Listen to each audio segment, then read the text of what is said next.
السلام علیکم دوستو، امید ہے آپ سب خیریت سے ہوں گے۔ دوستو، کیا آپ نے کبھی یہ سوچا ہے کہ آخر خواب کیوں آتے ہیں؟ کبھی ہم خوشی سے بھرپور خواب دیکھتے ہیں، کبھی خوفناک اور پریشان کن خواب، کبھی ایسے خواب بھی دیکھتے ہیں جو حقیقت بن جاتے ہیں، اور کبھی ایسے خواب نظر آتے ہیں جو ہمارے دل اور دماغ کو الجھا کر رکھ دیتے ہیں۔ آج کی اس ویڈیو میں ہم نہایت اہم، دلچسپ اور گہرا موضوع لے کر حاضر ہوئے ہیں، جو کہ ہے خواب کیوں نظر آتے ہیں۔ آئیے اس کو ہم 3 طرح سے سمجھنے کی کوشش کرتے ہیں۔ نمبر 1، اس حوالے سے اسلامی نقطہ نظر کیا ہے؟ نمبر 2، روحانی نقطہ نظر کیا ہے؟ Number 3، psychology point of view کیا ہے؟ یہ ویڈیو آخر تک ضرور دیکھیے گا، کیونکہ آج ہم آپ کو بتائیں گے کہ کون سے خواب سچے ہوتے ہیں، کون سے محض وہم ہوتے ہیں، اور کن خوابوں پر توجہ دینا ضروری ہے۔ تو سب سے پہلے ہم جان لیتے ہیں کہ خواب کیا ہوتا ہے۔ دیکھیے، خواب دراصل ہمارے لاشعور کی ایک دنیا ہے۔ جب انسان سوتا ہے تو ہمارا جسم آرام کر رہا ہوتا ہے، لیکن دماغ مکمل طور پر بند نہیں ہوتا۔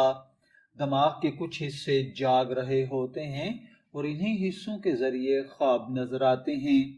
اسلامی تعلیمات کے مطابق خواب صرف خیالات نہیں، بلکہ بعض اوقات اللہ تعالیٰ کی طرف سے پیغامات بھی ہوتے ہیں۔ اس حوالے سے اسلامی نقطہ نظر یہ ہے کہ اسلام میں خوابوں کو بہت اہمیت حاصل ہے۔ قرآن پاک اور احادیث مبارکہ میں خوابوں کا ذکر ملتا ہے۔ اس حوالے سے اگر دیکھا جائے تو احادیث مبارکہ کی روشنی میں خوابوں کی 3 اقسام ہیں۔ پہلی قسم رویا صالحہ، یعنی سچے یا اچھے خواب۔ یہ وہ خواب ہوتے ہیں جو اللہ تعالیٰ کی طرف سے ہوتے ہیں۔ ان میں خوشخبری، تنبیہ یا رہنمائی ہوتی ہے۔ یہ خواب واضح، پرسکون اور یاد رہنے والے ہوتے ہیں۔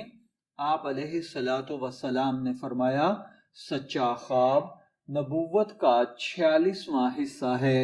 ایسے خواب عام طور پر نیک لوگوں کو، سچ بولنے والوں کو، اللہ تعالیٰ کے قریب رہنے والے بندوں کو آتے ہیں۔ دوسری قسم کے خواب شیطانی خواب کہلاتے ہیں۔ یہ وہ خواب ہوتے ہیں جو ڈراؤنے، پریشان کرنے والے یا مایوس کرنے والے ہوتے ہیں۔ ان خوابوں میں گرنے کا احساس، کسی کا مر جانا، سانپ، جن، اندھیرا، شدید خوف یا ایسے خواب ہوتے ہیں جن میں آپ کو آخر پر دھماکہ، پیاس یا ڈر اور خوف محسوس ہوتا ہے۔ نبی اکرم صلی اللہ علیہ وآلہ وسلم نے فرمایا، اگر ایسا کوئی ڈراؤنا خواب دیکھا جائے تو بائیں طرف 3 بار تھوک پھینکی جائے اور اعوذ باللہ من شر ھذہ رویا پڑھ لیا جائے، اور ایسا خواب کسی کو نہیں بتانا چاہیے۔ تیسری قسم کے خواب نفسانی خواب یا اضغاث ہوتے ہیں۔ یہ خواب ہمارے اپنے خیالات، خواہشات اور دن بھر کی سوچ کا نتیجہ ہوتے ہیں۔ مثلا اگر کوئی شادی کا خواہش مند ہے تو خواب میں شادی دیکھتا ہے۔ اگر کوئی پریشان ہے تو خواب میں پریشانیاں نظر آتی ہیں۔ اگر کوئی کسی کو یاد کر رہا ہے تو اسی سے متعلق خواب نظر آتا ہے۔ یہ خواب نہ پیغام ہوتے ہیں، نہ قابل تعبیر ہوتے ہیں۔ روحانی اعتبار سے خواب کو روح کا سفر کہا جاتا ہے۔ جب انسان سوتا ہے تو جسم زمین پر ہوتا ہے، مگر روح ایک خاص عالم میں داخل ہو جاتی ہے۔ اسی لیے بعض خواب اتنے حقیقی محسوس ہوتے ہیں کہ جاگنے کے بعد بھی دل کانپتا رہتا ہے۔ اسلامی روحانی علماء کے مطابق نیند موت کی ایک چھوٹی شکل ہے۔ قرآن پاک میں اللہ تعالیٰ نے فرمایا ہے، اللہ ہی روحوں کو ان کی موت کے وقت اور جو نہیں مرتی انہیں نیند میں قبض کرتا ہے۔ اس آیت سے معلوم ہوتا ہے کہ خواب محض دماغی کیفیت نہیں، بلکہ روحانی اعمال بھی ہوتے ہیں۔ اب سوال یہ پیدا ہوتا ہے کہ خواب سچے کیوں ہو جاتے ہیں؟ تو دوستو، جب انسان پاکیزہ رزق کھاتا ہے، سچ بولتا ہے، نماز کی پابندی کرتا ہے، گناہوں سے بچتا ہے، تو اس کا دل صاف رہتا ہے، اور صاف دل پر آنے والے خواب اکثر سچے ہوتے ہیں۔ اسی لیے اولیاء کرام، صلحاء اور نیک لوگوں کے خواب اکثر درست ثابت ہوتے ہیں۔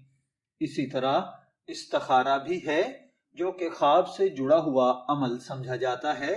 جب انسان کسی فیصلے میں الجھن کا شکار ہو تو اللہ تعالیٰ سے رہنمائی مانگتا ہے۔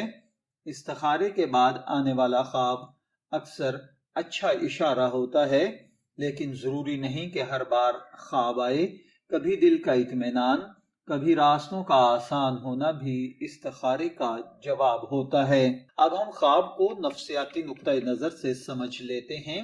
ماہرین نفسیات کے مطابق خواب دماغ کا ایک قدرتی عمل ہے۔ دماغ کے اندر ایک حصہ ہوتا ہے جو یادداشت، جذبات اور خوف کو کنٹرول کرتا ہے۔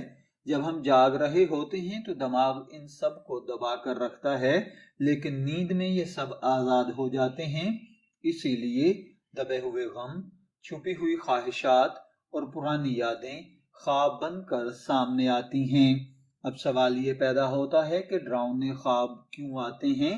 تو ڈراؤنے خواب اکثر ان لوگوں کو آتے ہیں جو ذہنی دباؤ میں ہوں، ڈپریشن کا شکار ہوں یا کسی خوف سے گزر رہے ہوں، مثلا ناکامی کا ڈر، رشتوں کا خوف، مستقبل کی پریشانی۔ یہ سب خوابوں میں خوفناک شکل اختیار کر لیتے ہیں۔ اسی طرح بعض اوقات خواب بار بار آتا ہے اور ایک ہی منظر نظر آتا ہے۔ نفسیاتی طور پر بار بار آنے والا خواب اس بات کی نشانی ہے کہ کوئی مسئلہ ابھی حل نہیں ہوا۔ یہ دماغ کی طرف سے ایک الارم اور سگنل ہوتا ہے کہ آپ اس مسئلے پر توجہ دیں۔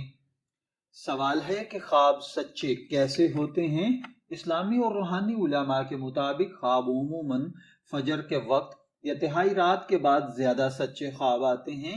اس وقت روحانی پردے ہلکے ہوتے ہیں اور نفس کمزور ہوتا ہے۔ اگر آپ نے کوئی خواب دیکھا ہے اور آپ اس خواب پر پریشان ہیں اور اس کی تعبیر جاننا چاہتے ہیں تو یہ بہت اچھی بات ہے۔ آپ ہمیں اپنا خواب کمنٹ میں لکھیے، انشاءاللہ العزیز ہم آپ کو آپ کے خواب کی تعبیر عرض کر دیں گے۔ شبیر احمد کو اجازت دیجیے، پھر حاضر ہوں گے کسی نئے خواب کی تفصیلات کے ساتھ۔ تب تک کے لیے اللہ حافظ۔